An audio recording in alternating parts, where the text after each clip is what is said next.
here we are in downtown New York, and I want to tell you, engineers are involved in all aspects.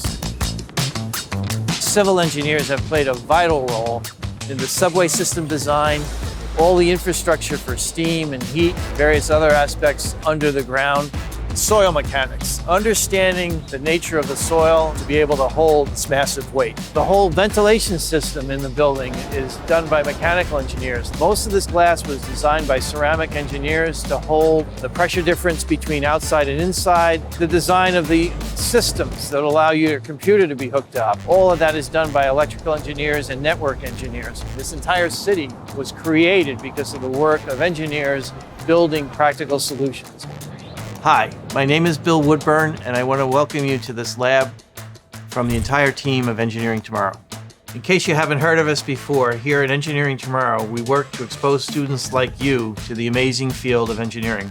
Our labs are developed by real engineers with the goal to expose highly talented students to engineering in the hopes that they find a career path and are stimulated by both math and science. They can be inspired to go ahead and study engineering in college.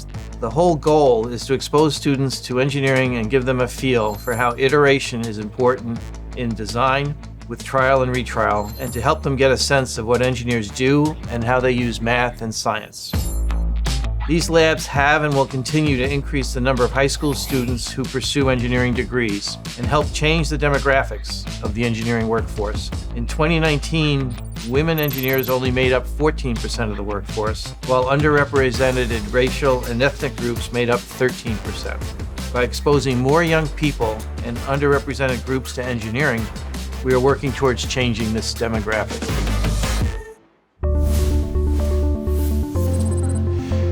Some of you may be wondering, what exactly do engineers do? The short answer is that engineers are problem solvers who create products that improve people's lives. This includes things like smartphones, solar panels, roads, and even health monitoring devices. Almost everything that is created in our world has an engineer's fingerprint on it, and engineers are still designing new things every day. Think about what you did this morning. Did your alarm wake you up? Did you brush your teeth or drive to where you are now? All of these activities require engineers. Electrical engineers made your alarm clock, chemical engineers made your toothpaste, and mechanical engineers made your car. Thanks to engineers, we have all sorts of advancements like bridges, buses, TVs, social media, and medicine. You might be thinking, how can engineers make things like bridges and medicine when they are completely different advancements? Well, when you think of engineering, you should think of problem solving.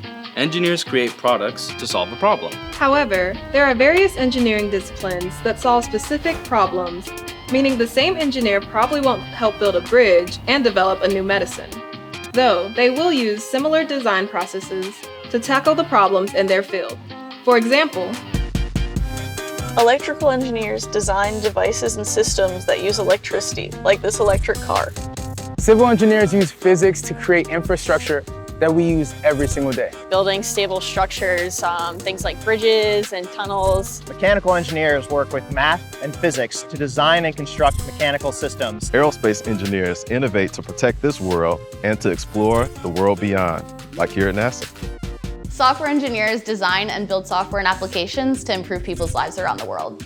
It's about looking at how things deliver, how a process works, how equipment works, figuring out how it fails or how it's not optimized, understanding that, and then making changes to try to maximize or optimize a process or a piece of equipment. Engineers play an important role in society because at our core, we're really just problem solvers. And problems come across in many different ways and forms in society, which is why there's an abundance of types of engineering. Now that you learned a little bit about what engineering is, let's debunk some common myths about engineering with a little game of true or false. To be an engineer, you must be a genius and be the best at everything you do. True or false? false. When I tell people I'm an engineer, they go, ooh. Okay, let me tell you, you do not have to be a genius to be an engineer. I know a ton of engineers, and a lot of them are very, very smart people. Very few, if any, are geniuses. I'm working at Google now, but I actually failed my AP Computer Science exam in high school. I got a C in chemistry in my first semester of college, and I was like, I'll never be an engineer. I almost didn't make it through physics. I'll tell you the truth, I almost didn't make it. Sure, some famous engineers like Elon Musk have studied at prestigious universities and created well-known companies. However, successful engineers aren't always math and science prodigies that go to top-tier schools or even work for name-brand companies. Take Thomas Edison, for example. Before creating the light bulb, his teachers called him too stupid to learn anything, and later on was fired from 2 jobs for being unproductive. I don't look for someone who has the best grades. I look for someone who's willing to solve problems. I know plenty of engineers who are just honestly hardworking. What you have to be is someone that can realize that there's a challenge out there and not back down in the face of the challenge. That's it. Passion, good habits, and resilience over anything else. Second question, if a project fails, the engineer must not be good at his job. Well, that's false. You know, you can't really even call yourself an engineer if you haven't failed at something. Every time you don't succeed, you learn something. It's how you figure out how things really work is by seeing how they don't work. With anything that you are going to be good at, you need to practice, you need to fail. Henry Petrosky, an American engineer, once said, "Failure is central to engineering. Successful engineering is all about understanding how things break or fail." Do you think Steve Jobs created the first Mac computer on the first try? Thomas Edison with the first light bulb? Carl Benz with the first car? No matter how intelligent or dedicated an engineer is, failure in some way is inevitable. It takes a good engineer to lift themselves up and try again. You only failed if you didn't learn anything from your tests. So if you learn something and then you can go back and apply it and make it better the next time, then you have succeeded. It's a matter of taking the perspective that you're not perfect and you will make mistakes. And that mistake is not failure, mistake is just one step on the path to success. I love the mantra of fail fast. The faster I can get there to different problems and challenges, just seeing where I am, the faster I can get to a solution. Last question. Humans can survive without engineering. True or false? Well, this one is kind of true and false. I think we could go on existing without engineers, but it wouldn't be as fun. Engineers make stuff that make our lives better and easier, like new transportation systems, better computers, better cars. You don't need software engineers to survive. You know, it is kind of, I think, more of a enhancement of our lives. I think engineers on this planet help us to move forward. It's easy to stay in place and complacent, but engineers help us to innovate things in order to become better. Although we probably could survive without engineers, humans would be wildly unadvanced, meaning we would probably still be living as cavemen. However, even people of the Paleolithic era still had man-made tools. They are simply sticks and rocks put together, but they still used engineering concepts to create new advancements. Engineering does not need to be a big project like a bridge or a car. It can be as simple as creating an axe with a stick and a rock, like the cavemen did. I think if you look at the things that engineers have contributed to over the course of history, engineers are almost always playing a role. Our life has been changed in general by the aerospace and aeronautics field. The first flight by the Wright brothers, the ability to see someone on the other side of the world, which broke so many different myths about how we live and how this earth is shaped. The first person to stand on the moon, right?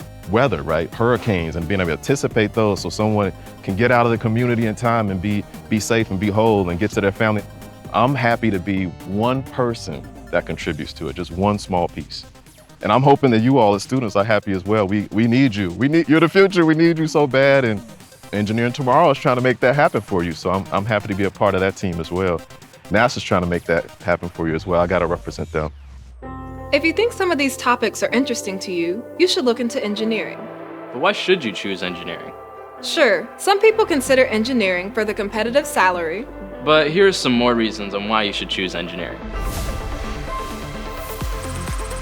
The striking thing for me was with computer science, you can apply it to any field, whether it be data analysis in healthcare and figuring out how to serve patients better or improve outcomes, or maybe, you know, business data analysis or how to like improve profits, or kind of you can apply it to any field rather than just like the pure working in tech, building an app, something like that. There's a lot of room to offer up new ideas, and even being only 1 year into my career, I've found that I've been given the ability to make decisions and have an influence on new designs that we're making, which is cool. It's an exciting area because you can really pull a lot of disciplines together and think about it as a business. I mean, engineers are quite good when it comes to business. I know engineers who are doing finance in New York. I know engineers who are doing aerospace dynamics with NASA. I know engineers who are doing PhDs at Berkeley. I know engineers who are doing absolutely everything. I feel like the job market is very broad to engineers because they know the background we've had from an undergraduate standpoint and the concepts we've been learning from X amount of times in order to understand a problem, create a process, a step-by-step process in order to solve the problem, and then execute the step-by-step process. You can have a job in business or in other aspects, but that engineering background is always there to help you solve problems. And it's been a huge plus for me, and it's made my life very rewarding. I look back at all the things I had a chance to do. Engineering was front and center. I was always excited by the new technologies that I saw making the world a better place. And a lot of the reasons engineering exists at all is to help serve the community. And there's so much crossover between engineering and the public sphere. I got interested in engineering because I wanted to help people live better lives. When you get started on your lab, be prepared to learn while gaining some hands-on experience. First, you are going to hear from a professional engineer as they introduce your lab. They will give you some background knowledge around the content for today's lab and what types of engineering it relates to. You will also get the chance to speak to a couple of college mentors like myself and ask questions about the lab specifically or our experiences studying engineering in college. At the end of your lab, you will get a chance to hear from another professional engineer and showcase your complete lab and ask them any questions you might have. In this wrap-up, the engineer will also expand on some further applications or current events relating to your lab. Good luck with your challenge. We hope you learn something new. We hope you have fun. And we hope you see sometimes failure allows you to optimize or improve the next attempt.